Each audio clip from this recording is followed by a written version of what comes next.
Tout d'abord, je vais faire un petit récapitulatif des personnages principaux du livre, car j'ai constaté que le traducteur avait mis souvent le prénom Jean pour John. Donc voici Emma Woodhouse, personnage principal, le père, Monsieur Woodhouse donc, qui est veuf.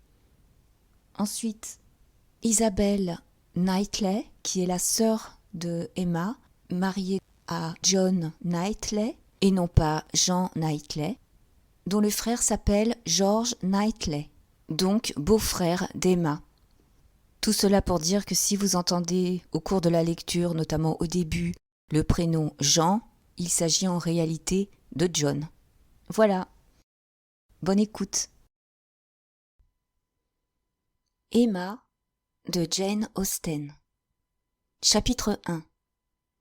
Emma Woodhouse, belle, intelligente, douée d'un heureux naturel, disposant de larges revenus, semblait réunir sur sa tête les meilleurs dons de l'existence. Elle allait atteindre sa 21e année sans qu'une souffrance même légère l'eût effleurée. Fille cadette d'un père très affectueux et indulgent, elle s'était trouvée de bonne heure, à la suite du mariage de sa sœur aînée, investie du rôle de maîtresse de maison. Encore en bas âge, elle avait perdu sa mère et ne conservait d'elle qu'un souvenir indistinct de lointaines caresses. La place de madame Woodhouse fut occupée par une gouvernante qui avait entouré l'enfant d'une affection quasi maternelle. Mademoiselle Taylor était restée 16 ans dans la maison de monsieur Woodhouse, moins en qualité d'institutrice que d'amie. Très attachée aux deux jeunes filles, elle chérissait particulièrement Emma. Avant même que mademoiselle Taylor eût cessé de tenir officiellement le rôle de gouvernante, la douceur de son caractère lui permettait difficilement d'inspirer quelques contraintes. Cette ombre d'autorité s'était vite évanouie et les deux femmes vivaient depuis longtemps sur un pied d'égalité. Tout en ayant une grande considération pour le jugement de mademoiselle Taylor, Emma se reposait exclusivement sur le sien. Les seuls écueils de la situation de la jeune fille étaient précisément l'absence de toute influence et de tout frein, et une prédisposition à avoir une confiance excessive en soi-même. Néanmoins, pour l'instant, elle n'avait aucunement conscience des désavantages qui menaçaient de ternir un jour son bonheur. Le chagrin arriva sous une forme plutôt bénigne. Mademoiselle Taylor se maria. Pour la première fois, le jour du mariage de son amie bien-aimée, Emma fut assaillie de pensées tristes de quelque durée.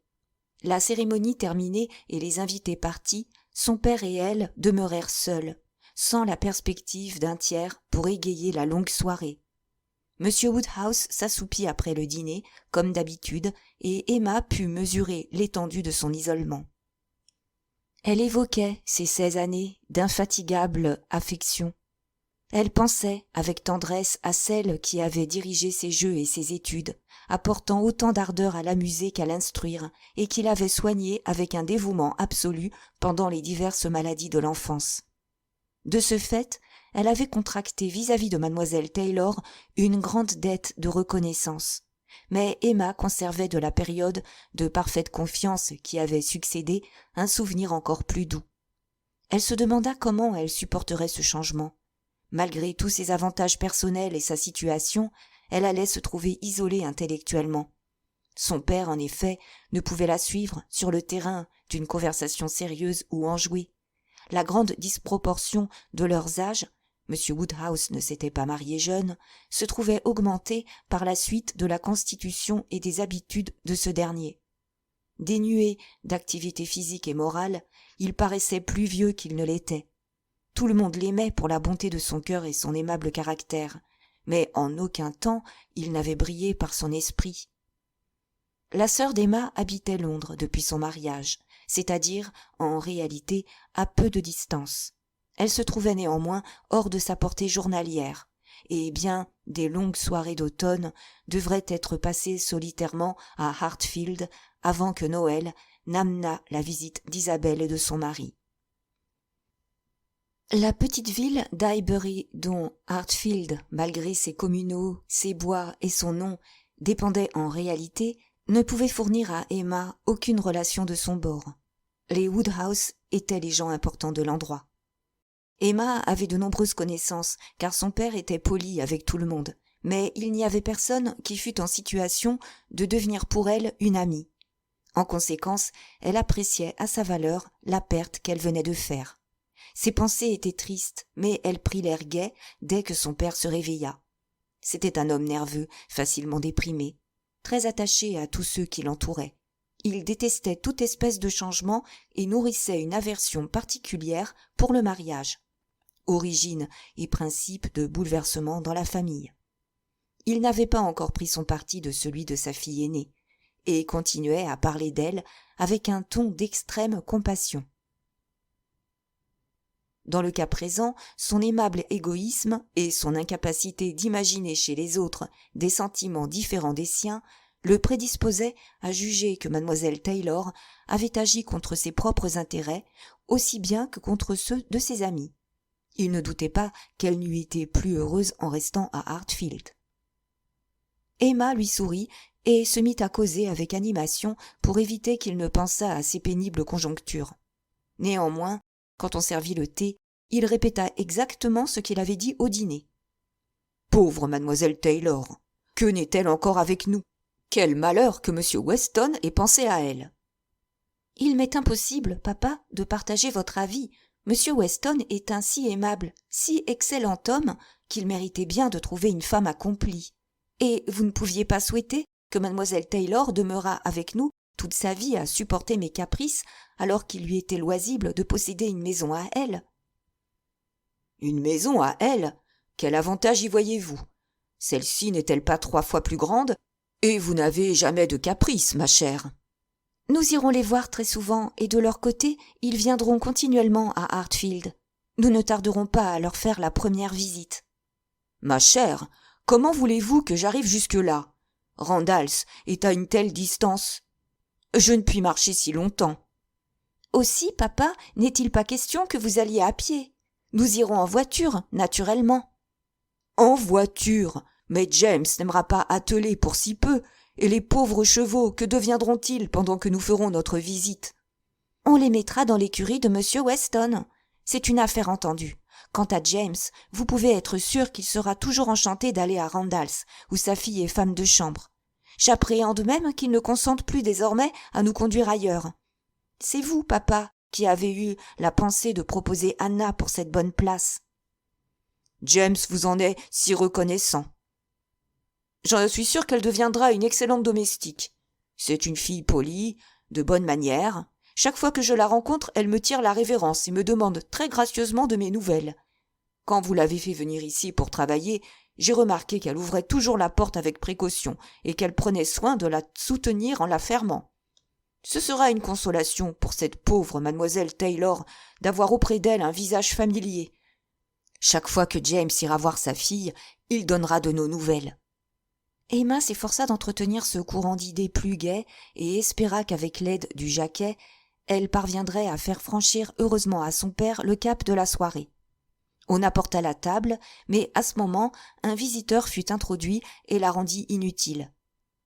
Monsieur Knightley était un homme de 37 ans, le frère aîné du mari d'Isabelle, et, en même temps, un très ancien et intime ami de la famille.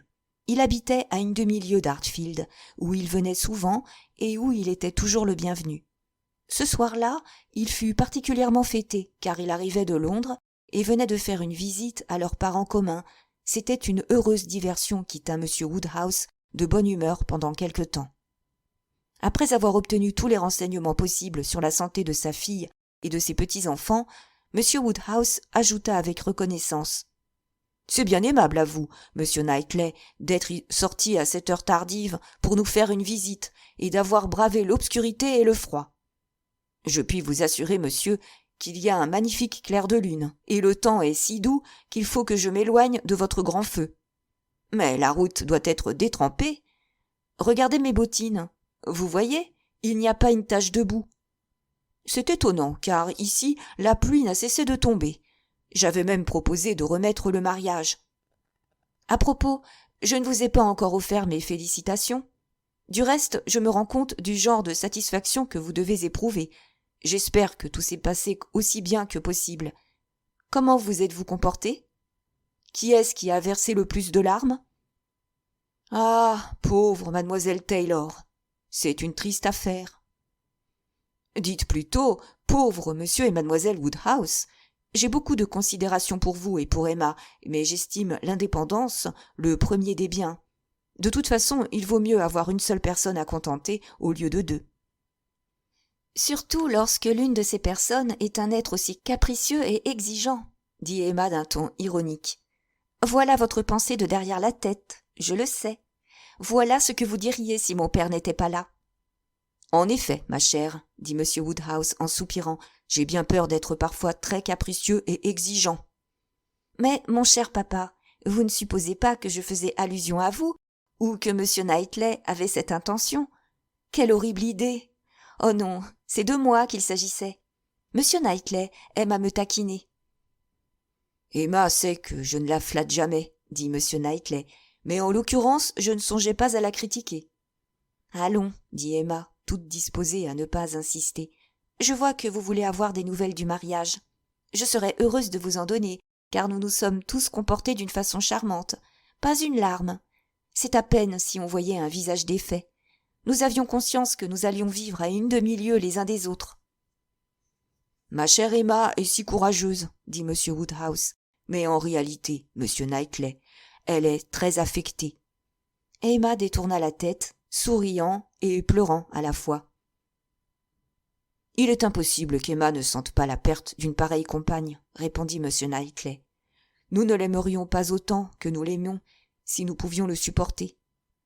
Mais elle sait combien ce mariage est à l'avantage de mademoiselle Taylor, combien il est important à un certain âge d'avoir un chez-soi et de sentir l'avenir assuré. Elle ne peut donc permettre à son chagrin d'être plus fort que sa joie. Tous les amis de mademoiselle Taylor doivent se réjouir de la voir si heureusement mariée. Et vous oubliez une cause de contentement qui m'est personnelle. Je me flatte, dit Emma, d'avoir contribué à ce mariage que je prévoyais depuis 4 ans. M. Knightley hocha la tête. M. Woodhouse répondit affectueusement. Ah, ma chère, je vous en prie, ne faites plus de prédictions, car elles se réalisent toujours. J'espère aussi que vous renoncerez à préparer des mariages. Je vous promets de ne pas m'en occuper pour mon compte, papa. Mais je ne puis prendre d'engagement en ce qui concerne les autres. Il n'y a rien de plus amusant. Je me sens encouragée par ce début. Tout le monde était d'accord pour trouver que M. Weston paraissait fort bien se passer de femme. Ses affaires en ville lui fournissaient une occupation, et quand il arrivait ici, ses amis l'accaparaient. Chacune de ses soirées était prise.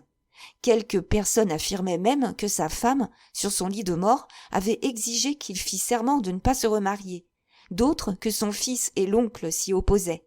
On disait toutes sortes de billevesées à ce sujet, mais je n'ai jamais voulu y croire. Un matin, il y a environ 4 ans, mademoiselle Taylor et moi avons rencontré M. Weston dans Broadway Lane. La pluie menaçait et il fit preuve de l'empressement le plus galant en courant aussitôt emprunter 2 parapluies chez le fermier Mitchell. Dès cet instant, j'ai envisagé la possibilité de cette union et depuis, je me suis appliquée à en amener la réalisation. Vous ne voudriez pas, papa, que je reste sur mon succès? Qu'entendez-vous par succès? Dit M. Knightley.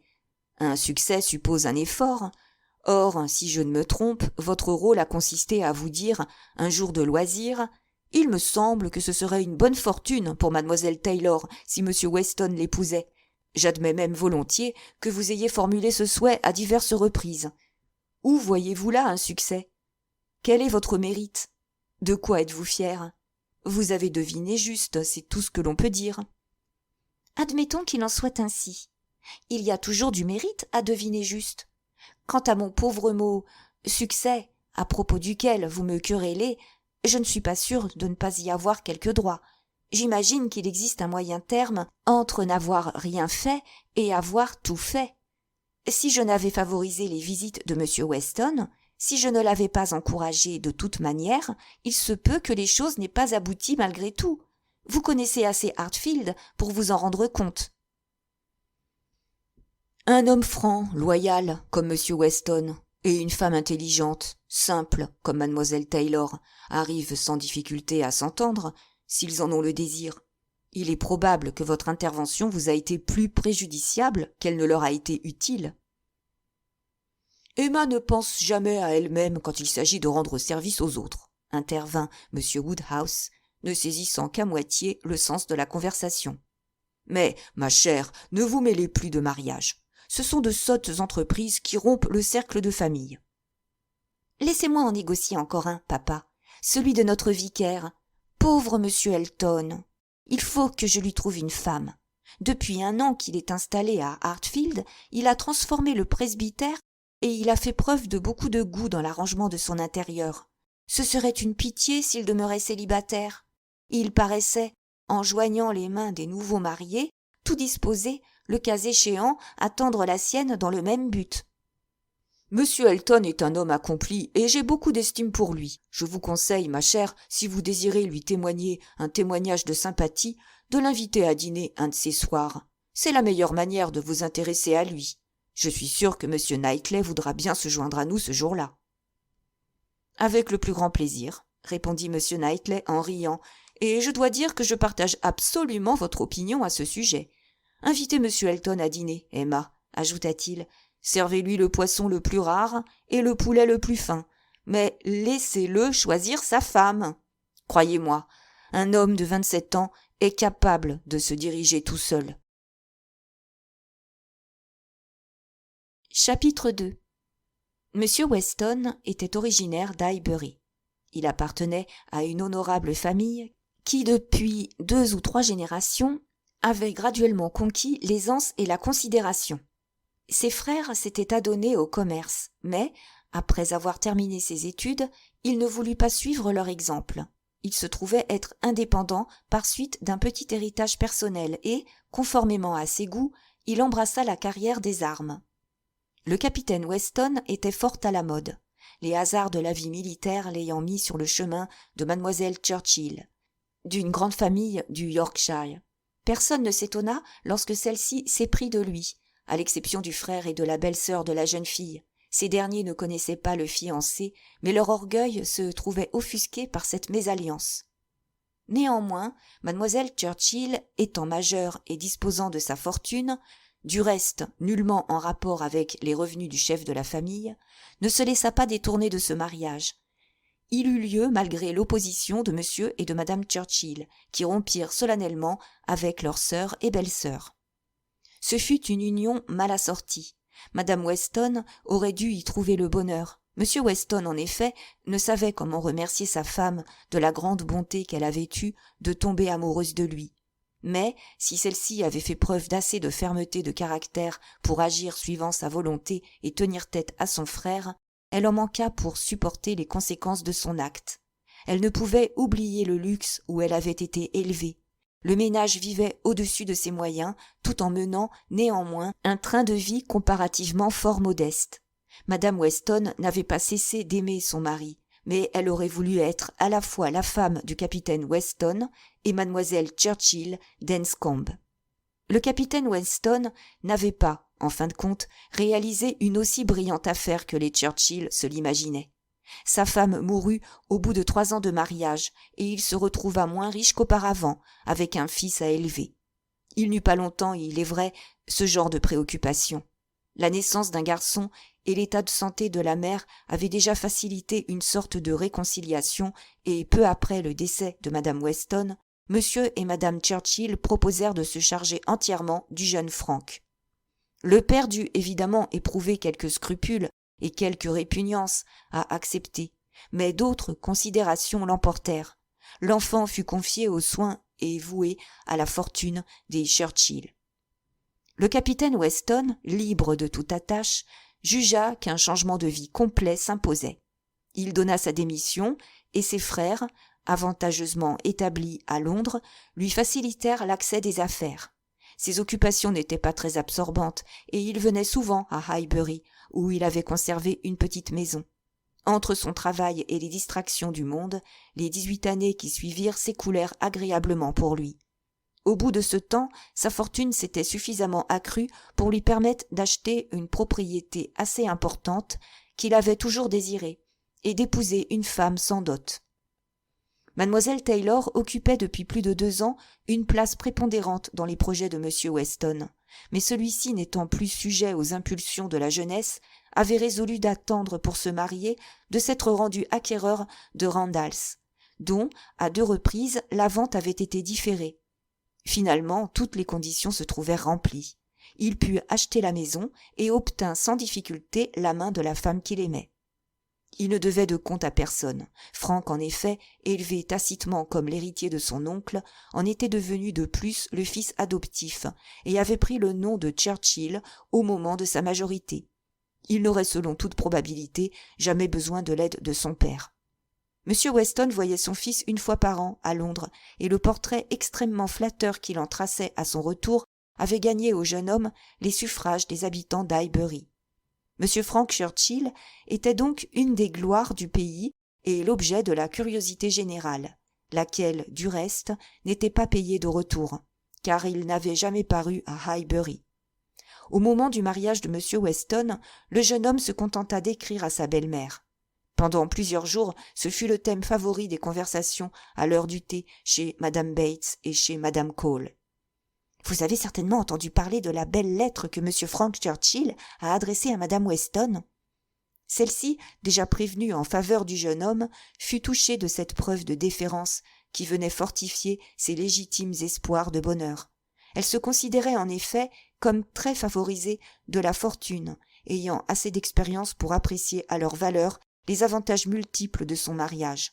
La séparation d'avec ses amis Woodhouse était, en effet, l'unique inconvénient de cette union. Encore se trouvait-il fort atténué par le voisinage si proche et les dispositions conciliantes de M. Weston. Le bonheur de Mme Weston était si manifeste qu'Emma, malgré sa connaissance du caractère de son père, ne pouvait entendre sans surprise celui-ci parler de cette pauvre mademoiselle Taylor. Au retour d'une visite à Randalls, où il la laissait entourée de tout le confort possible. Quand au contraire Madame Weston venait à Hartfield, au moment où elle montait en voiture accompagnée de son aimable mari pour rentrer chez elle, M. Woodhouse observait invariablement « Pauvre mademoiselle Taylor, je suis sûr qu'elle resterait bien volontiers. » Néanmoins, au bout de quelque temps, M. Woodhouse surmonta son chagrin. Ses voisins avaient épuisé leurs compliments et il n'avait plus l'ennui de s'entendre journellement féliciter d'un si lamentable événement. D'autre part, l'imposant gâteau de noces était enfin fini. Cette pâtisserie symbolique lui avait causé bien des tourments. Il était lui-même astreint à un régime sévère et il ne mettait pas en doute qu'un aliment nuisible pour lui ne fût malsain pour les autres. En conséquence, après avoir en vain essayé d'empêcher la confection d'un gâteau de ce genre, il n'avait cessé de s'opposer à ce qu'on y touchât. Il prit la peine de consulter son médecin à ce sujet. Pressé de questions, M. Perry fut contraint de se prononcer. Ce pouvait être considéré comme indigeste pour la plupart des gens, peut-être même pour tout le monde, à moins pourtant qu'on en mangeât avec une extrême modération.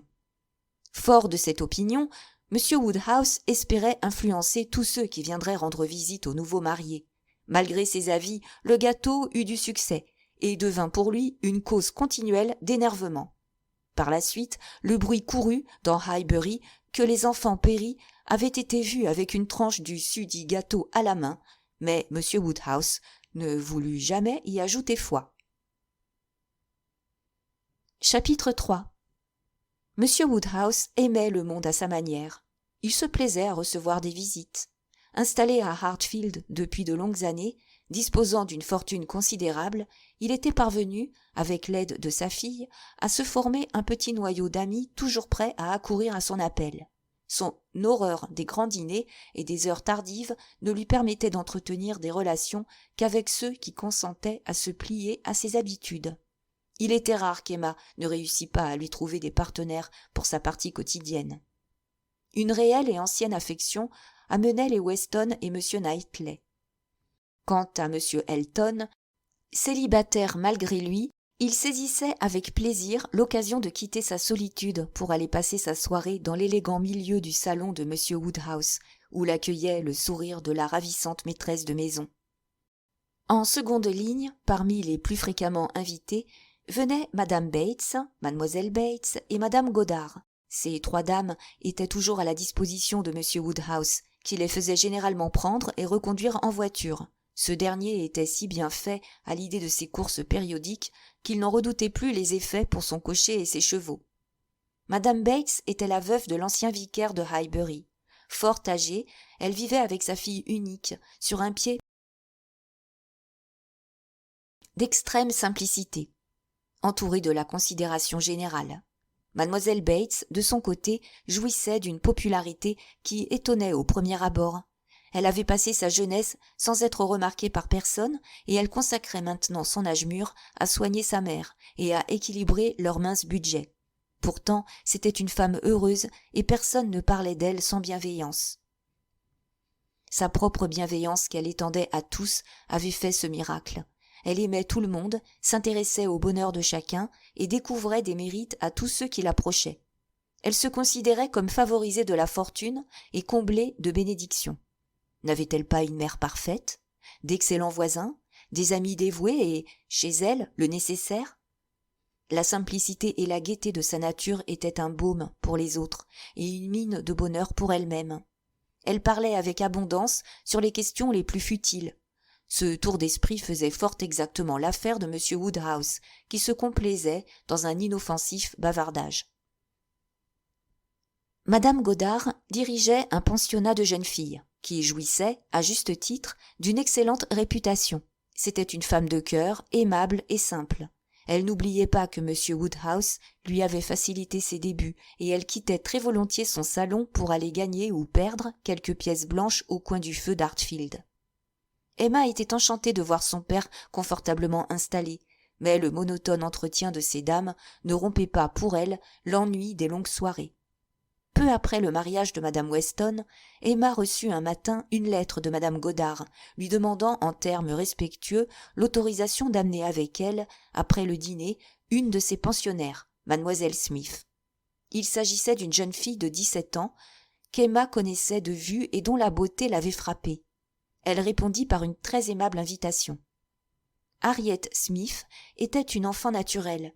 Un anonyme l'avait placée plusieurs années auparavant en pension chez madame Godard, et ce même anonyme venait de l'élever de la situation d'écolière à la dignité de demoiselle pensionnaire.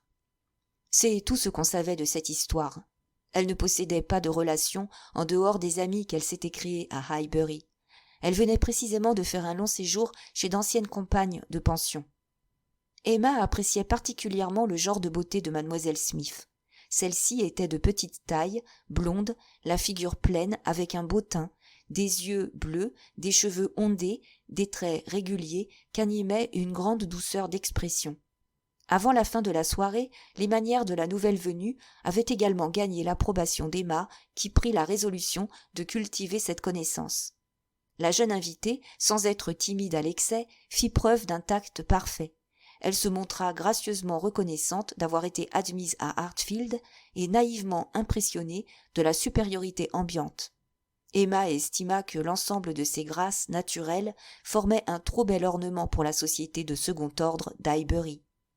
Assurément, la jeune fille ne vivait pas dans un milieu digne d'elle. Les amis auxquels elle venait de rendre visite, bien qu'excellentes gens, ne pouvaient que la gâter. Emma connaissait les Martin de réputation. Ceux-ci étaient, en effet, locataires d'une grande ferme appartenant à M. Knightley. Elle savait qu'il avait d'eux une excellente opinion, mais à son avis, ils ne pouvaient pas devenir les amis intimes d'une jeune fille à laquelle il ne manquait, pour être parfaite, qu'un peu plus de savoir-vivre et d'élégance. La soirée parut courte à Emma, et elle fut surprise en apercevant soudain la table du souper devant la cheminée. Ce fut de la meilleure grâce du monde qu'elle servit à ses invités les riz de veau et les huîtres cuites. Dans ces occasions, le pauvre M. Woodhouse passait par de cruelles alternatives. Il était de nature très hospitalier, mais, d'autre part, il désapprouvait les repas tardifs et, guidé par sa sollicitude pour la santé de ses hôtes, il les voyait avec regret faire honneur au menu. Lui-même se contentait d'une tasse de bouillie légère dont il vantait les avantages hygiéniques. Néanmoins, par politesse, il se croyait forcé de dire « Mademoiselle Bates, permettez-moi de vous conseiller de prendre un de ces œufs. Un œuf cuit à point n'est pas malsain. Serge fait cuire un œuf à la coque comme personne. Madame Bates, prenez un petit morceau de tarte. Un très petit morceau. Ce sont des tartes aux pommes. Soyez tranquille, on ne vous servira pas de dangereuses conserves. Je ne vous propose pas de prendre du sucre candy. Madame Godard, que dites-vous d'un demi-verre de vin coupé d'eau ?» Emma laissait parler son père, mais s'occupait de ses invités d'une façon plus efficace. Ce soir-là, elle avait particulièrement à cœur de contenter tout le monde. Quant à mademoiselle Smith, son bonheur fut complet. Mademoiselle Woodhouse était un si grand personnage à Highbury que la perspective de lui être présentée lui avait causé tout d'abord autant de crainte que de plaisir. La reconnaissante créature partit ravie de l'affabilité avec laquelle mademoiselle Woodhouse lui avait serré la main au moment des adieux. Chapitre 4. Harriet Smith devint bientôt intime à Hartfield. Mettant sans tarder ses projets à exécution, Emma encouragea la jeune fille à venir souvent. Elle avait de suite compris combien il serait agréable d'avoir quelqu'un pour l'accompagner dans ses promenades, car M. Woodhouse ne dépassait jamais la grille du parc. Du reste, à mesure qu'Emma connaissait mieux Harriet, elle se sentait de plus en plus disposée à se l'attacher. Elle savait qu'elle ne pourrait jamais retrouver une amie comme Madame Weston. Pour cette dernière, elle éprouvait une affection faite de reconnaissance et d'estime. Pour Harriet, au contraire, son amitié serait une protection. Mademoiselle Smith, assurément, n'était pas intelligente, mais elle avait une nature douce et était toute prête à se laisser guider. Elle montrait un goût naturel pour la bonne compagnie et la véritable élégance. Emma chercha tout d'abord à découvrir qui étaient les parents d'Harriet, mais celle-ci ne put lui donner aucun éclaircissement à ce sujet, et elle en fut réduite aux conjectures. Harriet s'était contentée d'écouter, et de croire ce que madame Godard avait bien voulu lui dire. La pension, les maîtresses, les élèves et les petits événements de chaque jour formaient le fond de la conversation d'Harriet. Les Martin d'Abbey Mill occupaient aussi beaucoup sa pensée. Elle venait de passer 2 mois très agréables chez eux et aimait à décrire tous les conforts et les merveilles de l'endroit. Au début, Emma écoutait tous ces détails sans arrière-pensée, mais quand elle se fut rendue compte de l'exacte composition de la famille, le jeune M. Martin n'était pas marié, elle devina un danger et craignit de voir sa jeune amie accepter une alliance au-dessous d'elle. À la suite de cette révélation, ses questions se précisèrent et elle poussa Harriet à lui parler particulièrement de ce M. Martin. Harriet, du reste, s'étendait avec complaisance sur ce sujet. Elle disait la part que prenait le jeune homme à leurs promenades au clair de lune et à leurs jeux du soir. Elle insistait sur son caractère obligeant. « Un jour, il a fait 1 lieue pour aller chercher des noix dont j'avais exprimé le désir. Une autre fois, j'ai eu la surprise d'entendre le fils de son berger chanter en mon honneur. Il aime beaucoup le chant et lui-même a une jolie voix. Il est intelligent et je crois qu'il comprend tout. Il possède un très beau troupeau de moutons et pendant mon séjour chez eux, il a reçu de nombreuses demandes pour sa laine. Il jouit de l'estime générale. Sa mère et sa sœur l'aiment beaucoup. Madame Martin m'a dit un jour, elle rougissait à ce souvenir, qu'on ne pouvait être meilleur fils. Elle ne doute pas qu'il ne fasse un excellent mari. Ce n'était pas, avait-elle ajouté, qu'elle désirât le voir se marier, du moins pour le moment. Après son départ, madame Martin a eu la bonté d'envoyer à madame Godard une oie magnifique que nous avons mangée le dimanche suivant. Les 3 surveillantes ont été invitées à dîner. Je ne pense pas que M. Martin se tienne au courant des questions étrangères à ses affaires. Il ne lit pas ? Oh si, du moins je le crois, mais sans doute il ne lit pas ce que vous jugeriez intéressant. Il reçoit un journal d'agriculture et il a quelques livres placés sur des rayons près de la fenêtre. Parfois, le soir, avant de jouer aux cartes, il nous lisait une page des morceaux choisis. Il m'a parlé du vicaire de Wakefield. Il ne connaît pas la romance de la forêt ni les enfants de l'abbaye, mais il a l'intention de se procurer ces ouvrages. Comment est-il physiquement ? Il n'est pas beau. Au premier abord, je le trouvais même laid, mais j'ai changé d'avis. On s'habitue très bien à sa physionomie. Ne l'avez-vous donc jamais vu ? Il vient assez souvent à Highbury, et de toute façon, il traverse la ville au moins 1 fois par semaine pour aller à Kingston. Il a bien des fois passé à cheval auprès de vous. C'est bien possible, mais j'ai pu le voir 50 fois sans chercher à connaître son nom. Un jeune fermier à pied ou à cheval est la dernière personne qui puisse éveiller ma curiosité. Il appartient précisément à une classe sociale avec laquelle je n'ai aucun point de contact. À 1 ou 2 échelons au-dessus, je pourrais remarquer un homme à cause de sa bonne mine. Je penserais pouvoir être utile à sa famille, mais un fermier ne peut avoir besoin de mon aide en aucune manière. Évidemment. Vous ne l'avez sans doute jamais remarqué, mais lui vous connaît parfaitement de vue. Je sais que ce jeune homme ne manque pas de mérite. Savez-vous quel âge il peut avoir? Il a eu 24 ans le 8 juin dernier. Et, n'est-ce pas curieux, mon anniversaire tombe le 23. Seulement 24 ans? C'est trop jeune pour se marier, et sa mère a parfaitement raison de ne pas le désirer. Ils paraissent très heureux en famille pour le moment. Dans 5 ou 6 ans, s'il peut rencontrer dans son milieu une jeune fille avec un peu d'argent, ce sera alors le moment de penser au mariage. Dans 6 ans?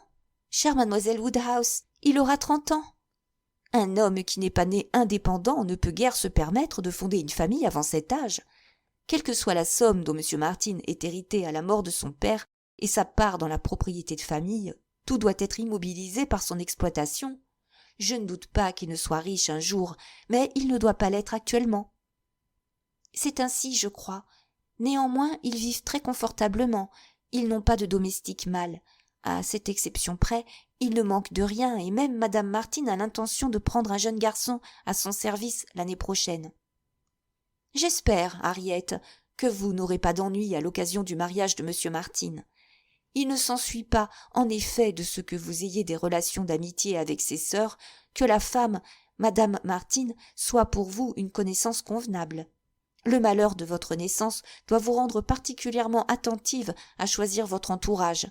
Vous êtes certainement la fille d'un homme comme il faut, et vous devez vous efforcer de conserver votre rang, sinon il ne manquera pas de gens pour essayer de vous dégrader. Aussi longtemps que je serai invitée à Hartfield et que vous serez si bonne pour moi, je ne crains rien.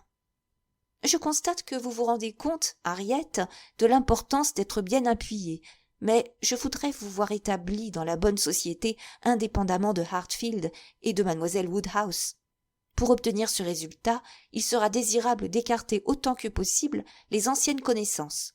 Si vous êtes encore ici à l'époque du mariage de M. Martin, ne vous laissez donc pas entraîner à faire la connaissance de sa femme, qui sera probablement la fille de quelque fermier et une personne sans éducation. C'est juste. Je ne crois pas pourtant que M. Martin voudrait épouser une personne qui ne fût pas parfaitement élevée. Bien entendu, je n'ai pas l'intention de vous contredire, et je suis sûre que je ne désirerais pas connaître sa femme. J'aurai toujours de l'amitié pour les demoiselles Martin, surtout pour Élisabeth, que je serais bien fâchée d'abandonner. Elles sont tout aussi bien élevées que moi, mais si leur frère épouse une femme ignorante et vulgaire, j'éviterai de la rencontrer, à moins d'y être forcée. Emma observait Harriet, et ne discerna aucun symptôme véritablement alarmant. Rien n'indiquait que les racines de cette sympathie fussent bien profondes. Le lendemain, en se promenant sur la route de Donwell, elles rencontrèrent M. Martin. Il était à pied et, après avoir salué respectueusement Emma, il regarda Harriet avec une satisfaction non aiguisée. Celle-ci s'arrêta pour lui parler, et Emma continua sa route. Au bout de quelques pas, elle se retourna pour examiner le groupe, et elle eut vite fait de se rendre compte de l'apparence de M. Martin. Sa mise était soignée et ses manières décentes, rien de plus. Emma savait qu'Harriet avait été frappée de l'exquise urbanité de M. Woodhouse, et elle ne doutait pas que celle-ci ne s'aperçût du manque d'élégance de M. Martin. Au bout de quelques minutes, les deux jeunes gens se séparèrent, et Harriet rejoignit Emma en courant, la figure rayonnante. Elle dit aussitôt « Quelle curieuse coïncidence! C'est tout à fait par hasard, m'a-t-il dit, qu'il a pris cette route. Il n'a pas encore pu se procurer la romance de la forêt. Il a été si occupé pendant son dernier voyage à Kingston qu'il a tout à fait oublié, mais il y retourne demain. » « Eh bien, mademoiselle Woodhouse, l'imaginiez-vous ainsi? Quelle est votre opinion? Le trouvez-vous laid? » « Sans doute. Il n'est pas beau, mais ce n'est qu'un détail en comparaison de son manque de distinction. Je n'étais pas en droit de m'attendre à grand-chose, mais j'avoue que je le croyais placé à 2 ou 3 échelons plus haut sur l'échelle sociale. »« Évidemment, dit Harriet, toute mortifiée. il n'a pas la bonne grâce d'un homme du monde. Vous avez, Harriet, rencontré à Hartfield quelques hommes véritablement comme il faut, et vous devez vous rendre compte vous-même de la différence qui existe entre eux et M. Martin. Vous devez être étonné d'avoir pu à aucun moment le juger favorablement.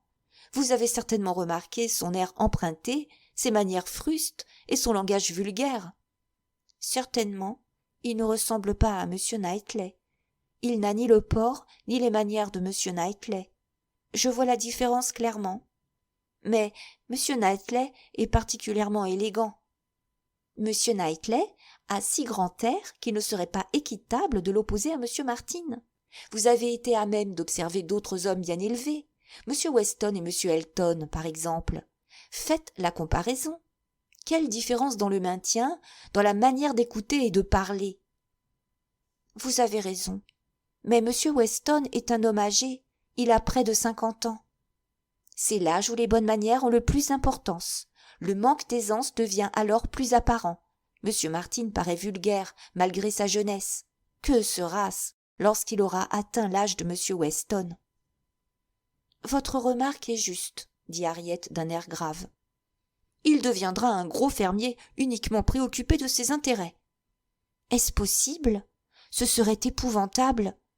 Le fait d'avoir oublié de se procurer le livre que vous lui aviez recommandé indique suffisamment combien ses devoirs professionnels l'absorbent déjà.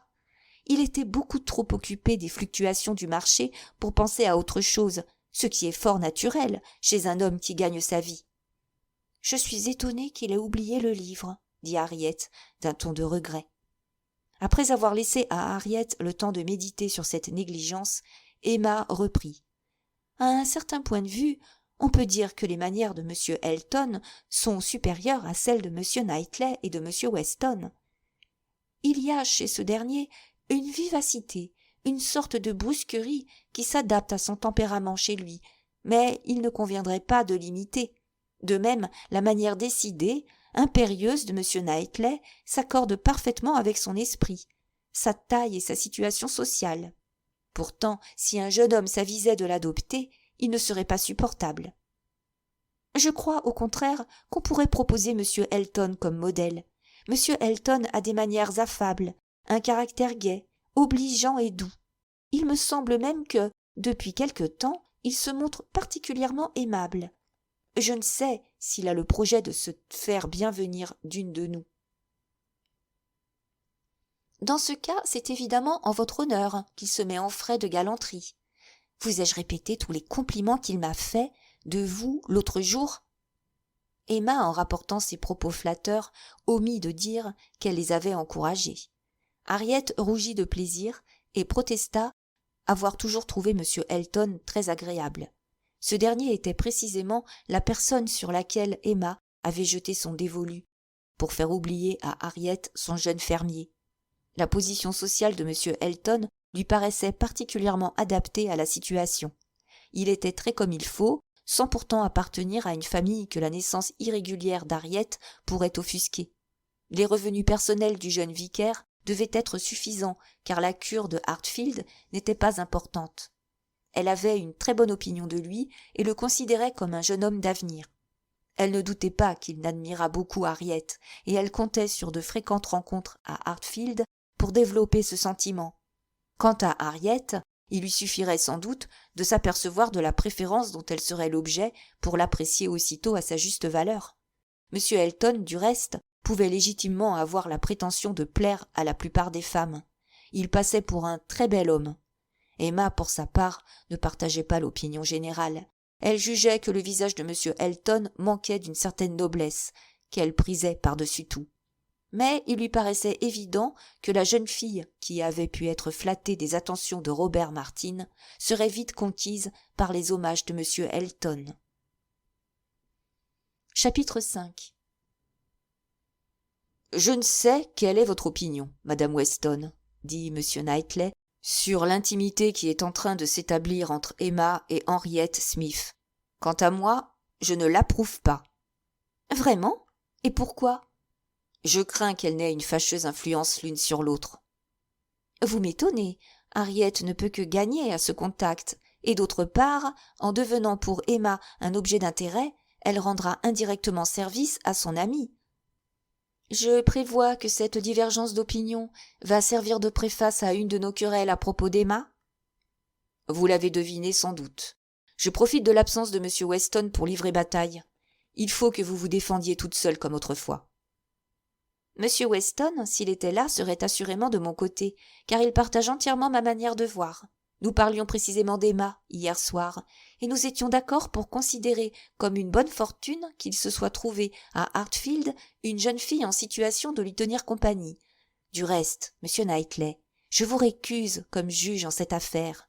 Vous êtes si habitué à vivre seul que vous ne pouvez pas vous rendre compte du réconfort qu'une femme trouve dans la société d'une de ses semblables. Je vois venir votre objection relativement à Harriet Smith. Ce n'est pas la jeune fille supérieure que devrait être l'amie d'Emma, je l'accorde. Mais d'autre part, je sais qu'Emma se propose de lire avec Harriet. Ce sera pour elle une occasion de s'occuper sérieusement. Depuis qu'elle a 12 ans, Emma a l'intention de s'adonner à la lecture. Elle a dressé à différentes époques la liste des ouvrages qu'elle voulait lire. Je me rappelle avoir conservé un plan d'études composé à 14 ans et qui faisait honneur à son jugement. Mais j'ai renoncé à attendre d'Emma un effort sérieux dans ce sens. Jamais elle ne se soumettra à un travail qui exige de la patience et de la suite. À coup sûr, là où Mlle Taylor a échoué, Harriet Smith ne réussira pas. Vous savez bien que vous n'avez jamais pu obtenir qu'elle consacrât à la lecture le temps nécessaire. « Il est possible, répondit Madame Weston en souriant, que tel ait été mon avis à cette époque, mais depuis notre séparation, j'ai perdu tout souvenir qu'Emma ait jamais refusé de complaire à mes désirs. » Il serait cruel de chercher à guérir ce genre d'amnésie, répondit M. Knightley. Affectueusement. Mais moi, dont aucun charme n'a émoussé les sens, je vois, j'entends et je me rappelle. Ce qui a gâté Emma, c'est d'être la plus intelligente de sa famille. Elle a toujours fait preuve de vivacité d'esprit et d'assurance. Isabelle, au contraire, était timide et d'intelligence moyenne. Depuis l'âge de 12 ans, c'est la volonté d'Emma qui a prévalu à Hartfield. En perdant sa mère, elle a perdu la seule personne qui aurait pu lui tenir tête. Elle a hérité de l'intelligence de Madame Woodhouse, mais le joug maternel lui a manqué. Si j'avais quitté la famille de M. Woodhouse pour chercher une autre situation, je n'aurais pas voulu dépendre d'une recommandation de votre part. Vous n'auriez fait mes éloges à personne, et je me rends compte que vous m'avez toujours jugé inférieure à la charge que j'avais assumée. Oui, dit-il en souriant, vous êtes plus à votre place ici. Vous vous prépariez, pendant votre séjour à Hartfield, à devenir une épouse modèle. Sans doute, vous n'avez peut-être pas donné à Emma une éducation aussi complète qu'aurait pu le faire supposer vos capacités. Mais, en revanche, vous appreniez d'elle à plier votre volonté pour la soumission conjugale. Si M. Weston m'avait consulté à la veille de prendre femme, je n'aurais pas manqué de lui indiquer Mlle Taylor. Merci. Il y aura du reste peu de mérite à être une femme dévouée avec un mari comme M. Weston. À dire vrai, je crains en effet que vous ne soyez pas appelé à donner la mesure de votre abnégation. Ne désespérons pas, pourtant. Weston peut devenir grognon à force de bien-être. Son fils peut lui causer des ennuis. Je vous prie, monsieur Knightley, ne prévoyez pas de tourments de ce côté. Mes suppositions sont toutes gratuites. Je ne prétends pas aucunement avoir la clairvoyance d'Emma, ni son génie de prophétie. J'espère de tout mon cœur que le jeune homme tiendra des Weston pour le mérite et des Churchill pour la fortune. Mais quant à Harriet Smith, je reviens à mes moutons. Je persiste à la considérer comme tout à fait impropre à tenir auprès d'Emma le rôle d'amie. Elle ne sait rien et considère Emma comme omnisciente. Toute sa manière d'être, à son insu, respire la flatterie. Comment Emma pourrait-elle imaginer avoir quelque chose à apprendre elle-même lorsqu'à ses côtés Harriet apparaît si délicieusement inférieure? D'autre part, Harriet ne tirera aucun avantage de cette liaison. Hartfield lui fera trouver désagréables tous les autres milieux où elle sera appelée à vivre. Elle deviendra juste assez raffinée pour ne plus être à l'aise avec ceux parmi lesquels la naissance et les circonstances l'ont placée. Je serais bien étonné si les doctrines d'Emma avaient pour résultat de former le caractère. Tout au plus peuvent-elles donner un léger vernis. Est-ce parce que je me fie au bon sens d'Emma, ou bien suis-je avant tout préoccupé de son bien-être actuel Toujours est-il que je ne puis partager vos craintes. Combien elle était à son avantage hier soir. Je devine votre tactique. Vous désirez faire dévier l'entretien sur les mérites corporels d'Emma? Eh bien, je vous concède qu'Emma est jolie. Jolie? Dites plutôt parfaitement belle. En tout cas, je ne connais pas de visage qui me plaise plus. Mais je suis un si vieil ami que mon jugement reste entaché de partialité. Quelle vivacité dans le regard, des traits réguliers, un teint éblouissant, une taille parfaite. On dit parfois qu'un enfant respire la santé. Cette expression, il me semble, s'applique dans toute sa plénitude à Emma. Je n'ai rien à redire à sa personne, et votre description est exacte. J'aime à la regarder, et j'ajouterai un compliment. Je ne la crois pas vaniteuse. Quoi qu'il en soit, madame Weston, vous n'arriverez pas à me persuader que cette amitié avec Harriet Smith ne soit pas nuisible pour toutes deux. Et moi, monsieur Knightley, je reste convaincue qu'il n'en sortira aucun dommage. Malgré ses petits défauts, Emma est excellente. Où trouverez-vous une fille plus dévouée, une sœur plus affectueuse, une amie plus sûre? Quand elle se trompe, elle reconnaît vite son erreur. Je ne vous tourmenterai pas plus longtemps. Admettons qu'Emma soit un ange. Je garderai ma mauvaise humeur pour moi jusqu'à ce que Noël amène Jean et Isabelle. Jean aime Emma d'une affection raisonnable, qui par conséquent n'est pas aveugle, et Isabelle adopte toujours l'avis de son mari, excepté en ce qui concerne la santé et les soins de ses enfants. Je connais d'avance leur opinion. Je suis convaincue que vous l'aimez tous, trop sincèrement pour être injuste ou sévère. Mais permettez-moi, monsieur Knightley, je me considère, vous le savez, comme ayant un peu le privilège de parler au nom de la mère d'Emma, de vous suggérer les inconvénients qui pourraient surgir de la mise en discussion parmi vous de l'amitié d'Emma pour Harriet, en supposant qu'il y ait, en effet, quelque chose à redire à cette intimité.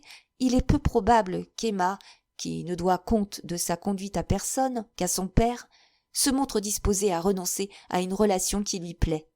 Pendant tant d'années, il a été dans mes attributions de donner des conseils, que vous ne serez pas surpris, j'espère, si je n'ai pas tout à fait perdu cette habitude professionnelle. Du tout, et je vous remercie. C'est un bon conseil, et il aura un meilleur sort que ceux que vous donniez autrefois, car il sera suivi. Madame Jean Knightley se tourmente facilement, et je craindrais de lui voir prendre l'affaire trop à cœur. Soyez satisfaite, je ne jetterai pas le cri d'alarme. J'éprouve pour Emma un sentiment de sincère intérêt, auquel se mêle un peu d'inquiétude.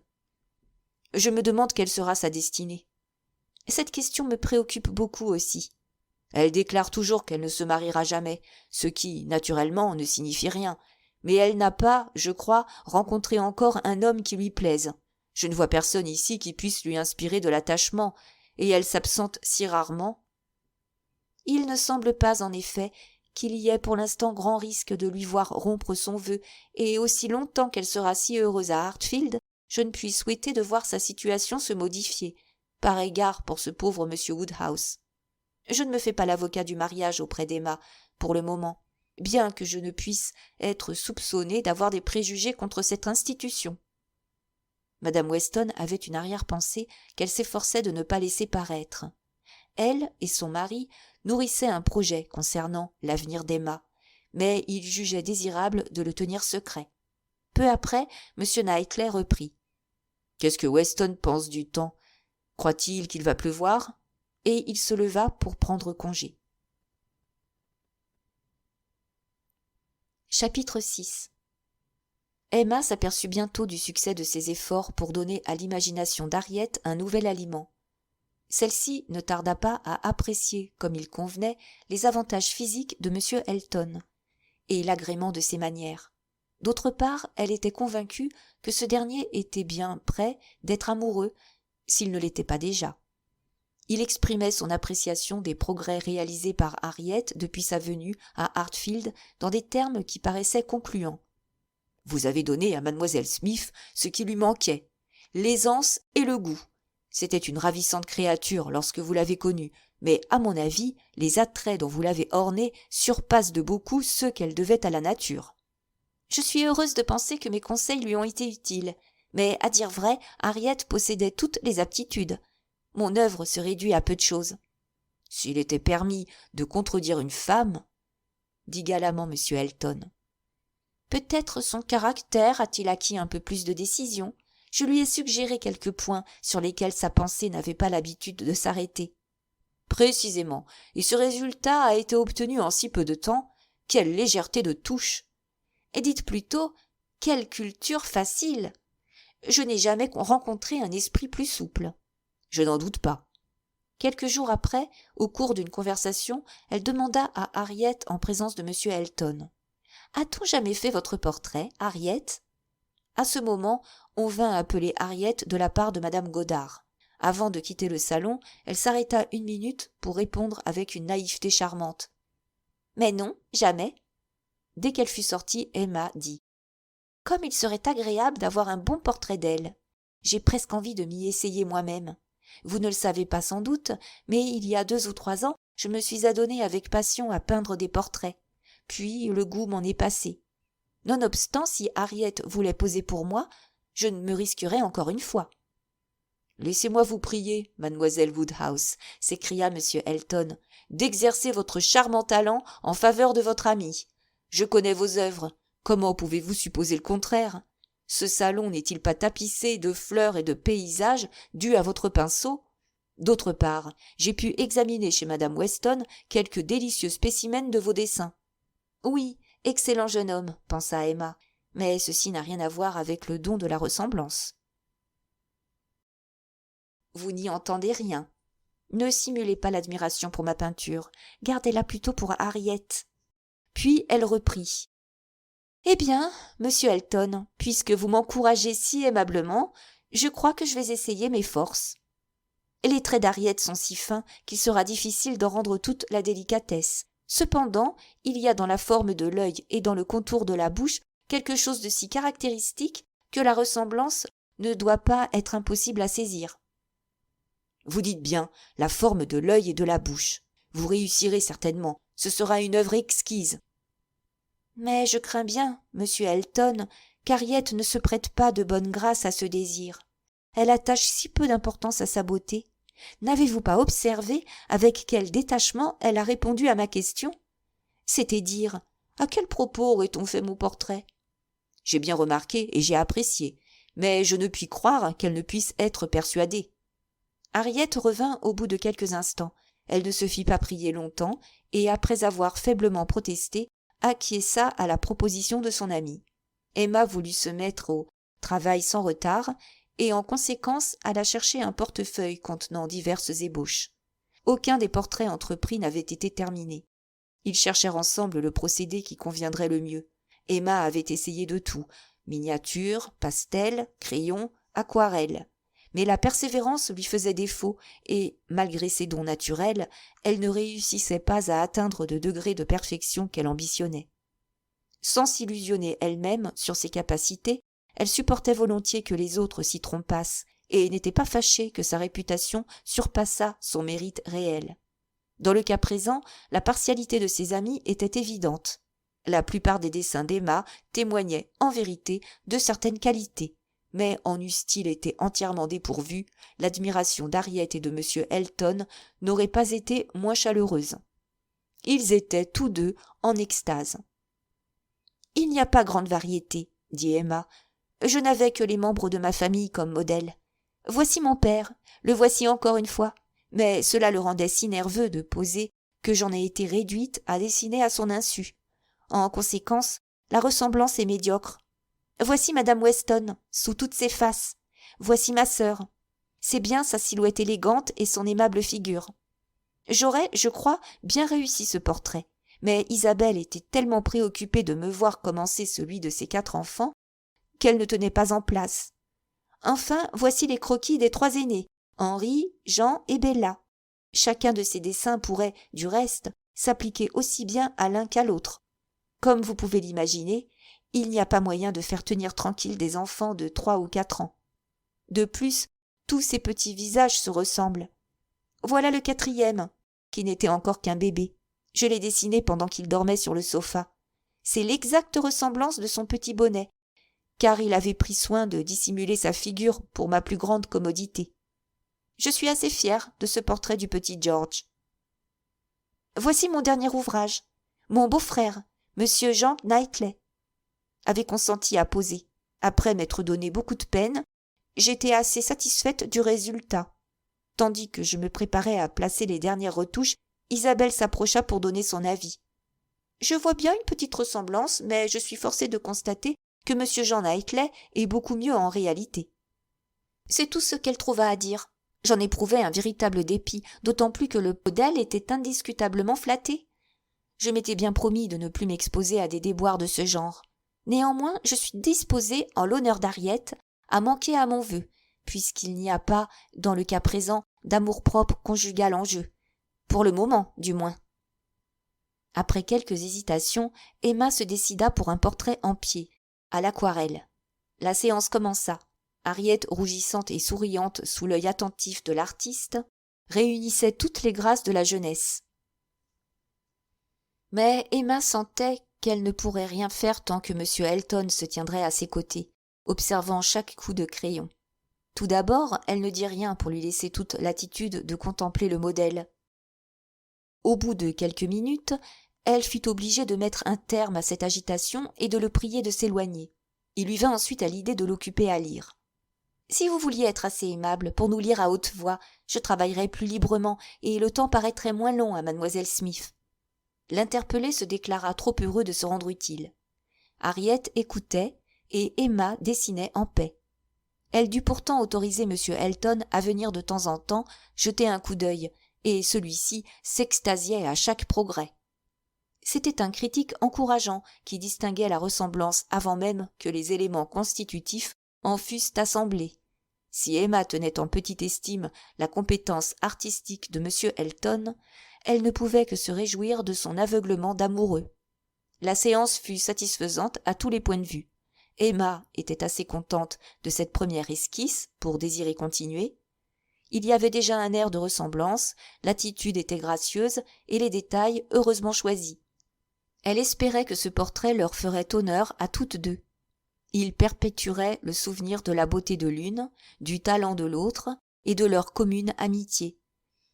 Elle escomptait aussi les associations d'idées accessoires que l'attachement naissant de M. Elton ne manquerait pas d'y ajouter. Harriet devait poser le lendemain et M. Elton ne manqua pas de solliciter l'autorisation d'assister à la séance et de continuer son office de lecteur. « Certainement, nous serons heureuses de vous considérer comme un des nôtres. » Le jour suivant, la réunion fut empreinte de la même cordialité, et il en fut de même jusqu'à l'achèvement du portrait qui obtint l'approbation générale. Quant à M. Elton, son admiration n'avait pas de bornes, et il n'admettait aucune critique. Mademoiselle Woodhouse a doté son amie de la seule beauté qui lui manque, dit madame Weston en s'adressant à M. Elton. L'expression de l'œil est parfaite, mais mademoiselle Smith n'a pas des sourcils et des cils pareils. C'est l'unique défaut de son visage. Vous trouvez ? Reprit-il. Je ne puis être de votre avis. La ressemblance me paraît parfaite dans tous ses détails. Il faut calculer l'effet de l'ombre. Vous l'avez faite trop grande, Emma, fit observer M. Knightley. Emma s'en était rendu compte, mais elle ne voulait pas en convenir, et M. Elton ajouta avec chaleur. Bien entendu, la position assise modifie les proportions, mais ce raccourci me suggère exactement l'idée de la taille de mademoiselle Smith. C'est extrêmement joli, dit M. Woodhouse. Et si bien dessiné et peint. Comme tout ce que vous faites, ma chère, il n'y a qu'une chose à laquelle je trouverais à redire. Mademoiselle Smith paraît être assise dehors, et elle n'a qu'un petit châle sur les épaules. Mais, mon cher papa, nous sommes supposés être dans la belle saison. Le décor évoque une chaude journée d'été. Voyez les feuilles de cet arbre. Mais, ma chère, il n'est jamais prudent de s'asseoir dehors. Je m'incline devant votre avis, monsieur, dit M. Elton, mais il me semble, je dois l'avouer, que c'est une très heureuse idée d'avoir placé mademoiselle Smith en plein air. Aucun autre cadre ne se fût harmonisé aussi parfaitement avec la grâce et le naturel du modèle. Je ne puis voir de défaut à ce portrait, ni en détacher mon regard. Il fallut ensuite songer à faire encadrer l'aquarelle, et à ce propos quelques difficultés se présentèrent. Emma désirait que le cadre fût commandé, sans retard, à Londres, par l'intermédiaire d'une personne intelligente et d'un goût sûr. On ne pouvait songer à avoir recours à Isabelle, car M. Woodhouse n'aurait pu supporter l'idée que sa fille fût obligée de sortir par les brouillards de décembre. Dès que M. Elton eut été mis au courant de la perplexité où se trouvaient ses amis, il proposa une solution. Le jugerait-on digne de faire la commission ? Il aurait un plaisir infini à l'exécuter. Il lui serait facile de se rendre à Londres, à cheval, et on ne pouvait savoir à quel point il se sentirait flatté d'une pareille mission. Après avoir remercié et déclaré qu'elle ne voudrait à aucun prix lui causer un tel dérangement, Emma finit par céder et accepta le concours de M. Elton. Il fut convenu que ce dernier porterait l'aquarelle à Londres, choisirait le cadre et donnerait les instructions nécessaires. Emma lui promit de faire un paquet de petites dimensions afin de l'embarrasser le moins possible. Mais M. Elton semblait n'avoir qu'une crainte, c'était que le colis ne fût pas suffisamment encombrant. « Quel précieux dépôt !» dit-il avec un soupir, quand il le reçut. « Je m'explique mal l'empressement galant dont il fait preuve à mon égard, étant donné les circonstances, » pensa Emma. « Mais il y a sans doute un grand nombre de manières d'être amoureux. C'est un excellent jeune homme qui conviendra parfaitement à Harriet. Je trouve seulement qu'il abuse des soupirs et des compliments. Pour un personnage de second plan, ma part de louange est excessive. Sans doute, il agit ainsi par reconnaissance. » Chapitre 7. Le jour même du voyage de M. Elton à Londres, un événement se produisit qui fut l'occasion pour Emma de juger de son influence sur Harriet. Celle-ci était venue faire une visite à Hartfield après déjeuner, comme d'habitude.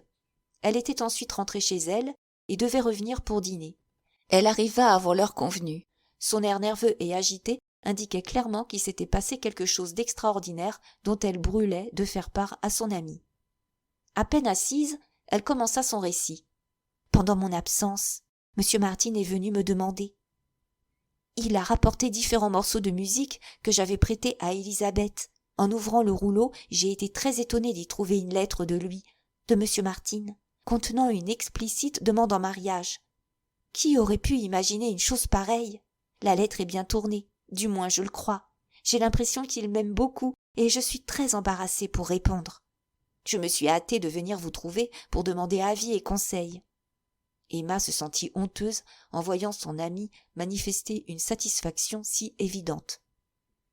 « Sur ma parole, dit-elle, ce jeune homme est décidé à ne pas laisser échapper l'occasion de se marier avantageusement. »« Voulez-vous lire la lettre ?» reprit Harriet. Emma ne se fit pas prier. Elle lut et demeura étonnée. Non seulement il n'y avait pas de faute de grammaire, mais la lettre était digne d'un homme d'éducation. Le ton, tout en restant simple, était sincère et convaincant, et tous les sentiments exprimés faisaient honneur à celui qui l'avait rédigé. Harriet observait attentivement son amie et dit enfin : « Eh bien, la lettre vous paraît-elle bien ? » ?»« C'est, ma foi, une lettre fort bien tournée, » reprit Emma, « et je suis portée à croire que ses sœurs ont dû y collaborer. J'imagine difficilement que le jeune homme que j'ai vu causer avec vous l'autre jour puisse, livré à ses propres moyens, s'exprimer avec tant d'élégance. Pourtant, ce n'est pas le style d'une femme. C'est trop concis et vigoureux. Évidemment, ce jeune homme a du bon sens. Il pense clairement et, quand il prend la plume, il trouve les mots appropriés. » Elle ajouta en rendant la lettre : « Vraiment, cette lettre surpasse de beaucoup mon attente. »« Eh bien, que dois-je faire ? » ?»« À quel point de vue ? » ?»« Voulez-vous dire relativement à cette lettre ? » ?»« Oui, mais il faut y répondre, bien entendu, sans délai. »« Que dois-je dire, chère mademoiselle Woodhouse ? Donnez-moi votre avis. »« Non, Harriet, écrivez votre réponse en toute liberté. L'essentiel est de vous faire clairement comprendre. Il ne faut pas d'équivoque, pas de doute, pas de sursis. Quant aux expressions de reconnaissance et de regret pour le désappointement que vous causez, elles vous viendront tout naturellement sous la plume. »« Alors, vous trouvez que je dois refuser ? » dit Harriet en baissant les yeux. « Si vous devez refuser, ma chère Harriet, que voulez-vous dire ? Il y a un malentendu entre nous, puisque vous avez un doute sur le sens même de votre réponse. Je croyais, moi, que vous me consultiez simplement sur la forme et je vous demande pardon de m'être avancée de la sorte. » Harriet demeura silencieuse et Emma reprit avec une certaine réserve. « D'après ce que je comprends, vous comptez donner une réponse favorable ? » ?»« Non, je n'ai pas cette intention. Que dois-je faire ? Je vous en prie, mademoiselle Woodhouse, conseillez-moi. » »« Il ne m'appartient pas de vous donner un conseil, Harriet.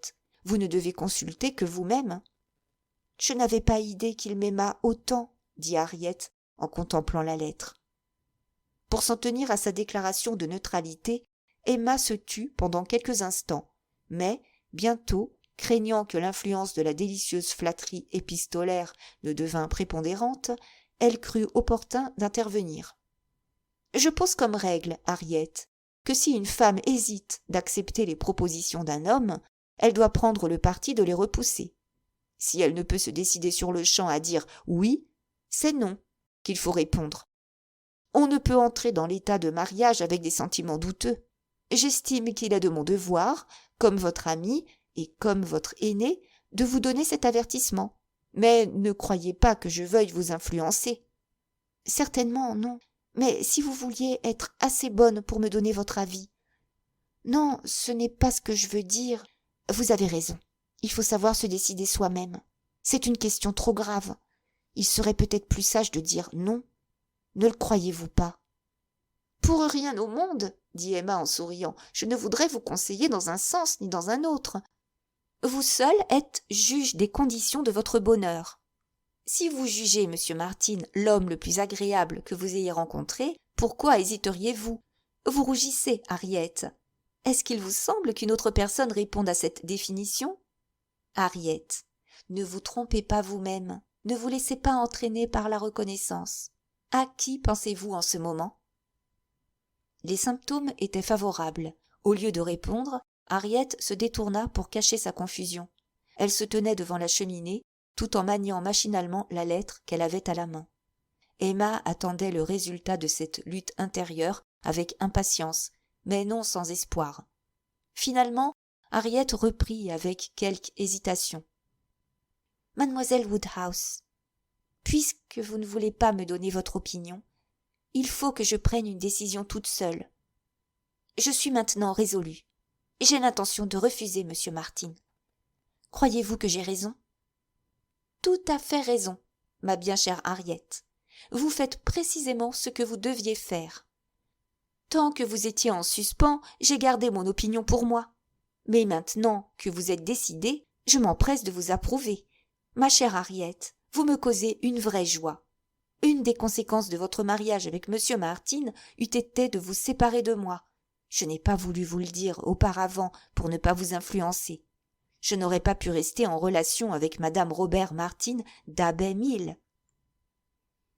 Harriet n'avait pas envisagé cette éventualité. Elle s'écria. « C'est évident, je n'y avais jamais réfléchi. Chère mademoiselle Woodhouse, pour aucune considération, je ne renoncerai au plaisir et à l'honneur de votre intimité. » »« À coup sûr, Harriet, j'aurais eu un véritable chagrin de vous perdre, mais c'était inévitable. Vous vous seriez exclue de la bonne société et j'aurais été forcée de vous abandonner. Mon Dieu, comment aurais-je pu supporter cette séparation ? Je serais morte de chagrin de ne plus venir à Hartfield. Chère, affectueuse créature, je ne puis vous imaginer exilée à Abbey Mill, réduite à la société de personnes vulgaires pour le reste de votre vie. Je suis surprise que ce jeune homme se soit cru autorisé à vous demander en mariage.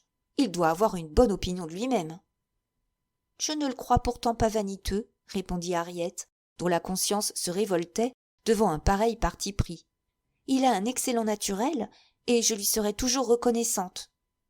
Évidemment, de ce qu'il m'aime, il ne s'ensuit pas que je doive partager ses sentiments. Je puis l'avouer, j'ai rencontré à Hartfield des personnes avec lesquelles indiscutablement il ne supporte pas la comparaison.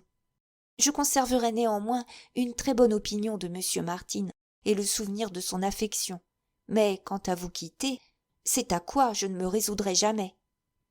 Merci, ma chère petite amie. Nous ne nous séparerons pas. Une femme ne doit pas épouser un homme pour la seule raison qu'il est amoureux d'elle et capable d'écrire une lettre convenable. Oh non, et du reste, sa lettre est bien courte. Emma sentit le manque de goût de son amie, mais elle se garda bien de le relever et répondit. Certainement. Du reste, ses capacités épistolaires eussent été une bien maigre compensation à l'insuffisance de son éducation et de ses manières dont vous auriez eu à souffrir journellement. Une lettre, ce n'est rien, reprit Harriet. L'important est d'être heureuse et de passer sa vie avec des amis agréables. Je suis bien décidée à le refuser. Mais comment vais-je m'y prendre? Que dois-je dire? Emma lui assura que la réponse ne présentait aucune difficulté et lui conseilla de s'y mettre immédiatement. Harriet acquiesça dans l'espoir d'être aidée. Tout en protestant de son absolu désintéressement, Emma intervint dans la rédaction de chaque phrase. À mesure qu'elle relisait la lettre pour y répondre, Harriet se laissait attendrir et avait grand besoin d'être encouragée. Elle se montra si préoccupée à l'idée de rendre M. Martin malheureux, si affectée du contre-coup qui allait atteindre la mère et les sœurs, elle manifesta tant d'appréhension à l'idée de paraître ingrate, qu'Emma se rendit compte que si le jeune homme avait pu plaider lui-même sa cause, il aurait sans doute été agréé. Cependant, la lettre fut écrite, cachetée et envoyée. Harriet était sauvée. Emma ne s'étonna pas que son amie fût un peu déprimée pendant la soirée, et s'efforça de la distraire tantôt en lui parlant de sa propre affection, tantôt en évoquant l'idée de M. Elton. « Je ne serai jamais plus invitée à Abbey Mill, dit Harriet d'un air triste. En supposant que vous le fussiez, je ne sais s'il me serait possible de me priver de vous. Vous êtes trop nécessaire à Hartfield. Où je suis parfaitement heureuse. Madame Goddard serait bien surprise si elle apprenait ce qui est arrivé. Je suis sûre que mademoiselle Nash ne s'expliquerait pas mon refus. Elle qui considère que sa sœur a fait un excellent mariage en épousant un marchand de draps. Il serait fâcheux, Harriet, qu'une maîtresse d'école nourrisse des ambitions exagérées. Mademoiselle Nash, sans aucun doute, considérerait cette conquête comme très flatteuse. Elle ne saurait imaginer rien de mieux pour vous. Les attentions d'une certaine personne ne doivent pas encore avoir transpiré à Highbury, et nous sommes, je pense, les seuls à soupçonner la vérité. Harriet sourit et rougit. Elle manifesta son étonnement de l'affection qu'elle semblait inspirer. Après quelque temps, toutefois, elle sentit sa compassion pour M. Martin se réveiller. Maintenant, il a reçu ma lettre. Ses sœurs doivent être au courant. S'il est malheureux, elles seront malheureuses aussi. J'espère qu'il ne sera pas trop déçu. Et moi, reprit Emma, j'imagine qu'en ce moment, M. Elton est occupé à montrer votre portrait à sa mère et à ses sœurs. Il proteste que l'original est beaucoup plus charmant, encore, et cédant à leurs instances, il leur confie votre nom. Mon portrait? Mais il l'a laissé dans Bond Street. Vous croyez? Non, ma petite Harriet. Quoi qu'il en coûte à votre modestie, apprenez que votre portrait ne sera sans doute déposé chez l'encadreur de Bond Street que demain au moment du départ. Ce soir, il tiendra compagnie à M. Elton, qui choisira ce prétexte pour mettre sa famille au courant de ses projets, pour vous présenter à elle, pour vous faire connaître les principaux attraits de votre personne.